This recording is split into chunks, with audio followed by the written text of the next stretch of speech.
গেমটো হৈছে যে এটা এটা আখৰ দি দিম যদি মানে উদাহৰণ দেখাই দিছোঁ আৰ যেনিবা আৰ লগা মানুহৰ নাম ক'ব লাগিব বি ভাস্কৰ বিপ্লৱ এছ শচীন সঞ্জয় সঞ্জু শিৱম শংকৰ শংকৰদেৱ क्या बोला तूने শংকৰদেৱ বুলি শংকৰদেৱ এই শংকৰ কৈছে তই শংকৰদেৱ অসমীয়া কৈছে ইংলিছত কৈছে যে অসমীয়া কৈছে এ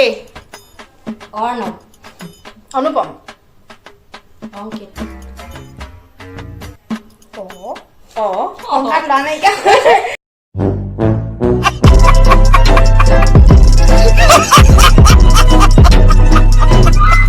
ডি দীপঙ্কৰ দেৱাশিষ ধনিয়া ओ भाई मारो मुझे मारो मारो मुझे मारो मारो ধনিয়া ধনিয়া দে ল'ৰাৰ নাম ধনিয়া জানি থ